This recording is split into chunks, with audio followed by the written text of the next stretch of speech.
విజయవాడని ముంచెత్తినటువంటి భారీ వరదల్ని మనం చూసాము. ఈ భారీ వరదల నుంచి విజయవాడని కాపాడిన కృష్ణ రిటైనింగ్ వాల్ దగ్గర మనం ప్రస్తుతం ఉన్నాం. కనకదుర్గ వారధిపై నుంచి చూస్తుంటే ఈ రిటైనింగ్ వాల్ మనకు కనిపిస్తుంది. ఈ రిటైనింగ్ వాల్ ఫేజ్ 1, ఫేజ్ 2గా 2 రకాలుగా పెట్టడం జరిగింది. ఈ కనకదుర్గ వారధి నుంచి ముందు వైపు అంటే ప్రకాశం బ్యారేజ్ వైపు ఉన్న ఆ పార్ట్ ఏదైతే ఉందో దాన్ని ఫేజ్ 1గా పేర్కొన్నారు. అలాగే కనకదుర్గ వారధి తర్వాత ఉన్న దాన్ని ఫేజ్ 2గా చెప్తున్నారు.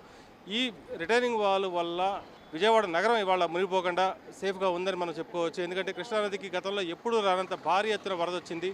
గతంలో 10 లక్షల క్యూసెక్కులు వస్తే చాలా పెద్ద విషయంగా చెప్పుకునే పరిస్థితి నుంచి ఇవాళ దాదాపు 12 లక్షల క్యూసెక్కుల వరదని మనం చూసాం. క్రమంగా వరద ప్రవాహం అనేది కొంచెం తగ్గుతూ వస్తుంది.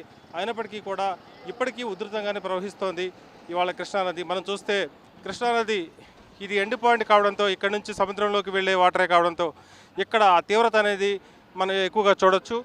ప్రకాశం బ్యారేజ్ నుంచి పూర్తి స్థాయిలో విడుదల చేస్తున్నటువంటి నీరు గ్రౌండ్ లెవెల్లో ఎలా ప్రవహిస్తుందో మనం ఇక్కడ చూడొచ్చు. కృష్ణానది ఎండ్ పాయింట్గా ఉన్నటువంటి ప్రకాశం బ్యారేజ్ దగ్గర 70 గేట్లను ఎత్తి కూడా నీటిని కిందకు విడుదల చేస్తున్నారు. ఈ క్రమంలోనే కృష్ణా రిటైనింగ్ వాల్ దగ్గర భారీ ఎత్తున వరద ప్రవాహం కనిపిస్తోంది. దాదాపు 30-35 అడుగుల ఎత్తున నిర్మించినటువంటి ఈ కృష్ణా రిటైనింగ్ వాల్ ఇవాళ కృష్ణానది విజయవాడని వరదల నుంచి కాపాడిందని మనం చెప్పుకోవచ్చు.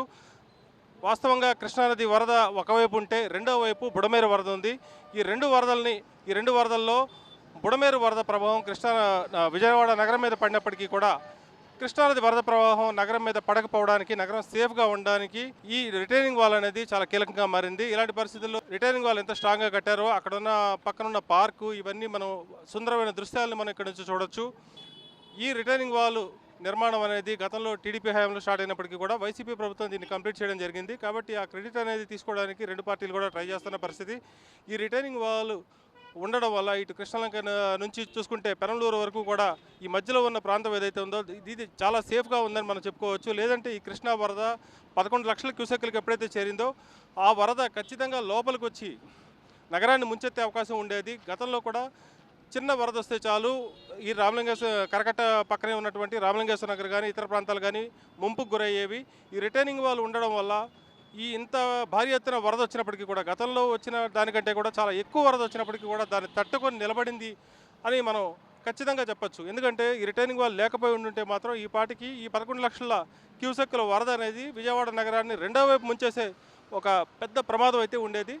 ఆ పరిస్థితిని రాకుండా నివారించడానికి మాత్రం ఈ రిటైనింగ్ వాల్ ఉపయోగపడిందని చెప్పొచ్చు. ఈ రిటైనింగ్ వాల్ ఉండడం వల్ల దీని పక్కనే ఆనుకుని ఉన్నటువంటి ప్రాంతాలు కృష్ణలంక కానీ రామలింగేశ్వర నగర్ కానీ అలాగే ఇంకా ముందు ఉన్న ప్రాంతాలు కానీ ఇవన్నీ సేఫ్ జోన్లో ఉన్నట్టు మనం అనుకోవచ్చు. ఈ రిటైనింగ్ వాల్ లేకపోతే మాత్రం చాలా పెద్ద ప్రమాదం జరిగి ఉండేది అనేది నిపుణుల అభిప్రాయం. ఈ రిటైనింగ్ వాల్ ఇవాళ కృష్ణా వరదల నుంచి విజయవాడని కాపాడిందని ఎట్టి పరిస్థితుల్లో నిస్సందేహంగా చెప్పుకోదగిన పరిస్థితి. కరకట్ట కృష్ణా వరద నుంచి అహ్మద్, వన్ ఇండియా కోసం.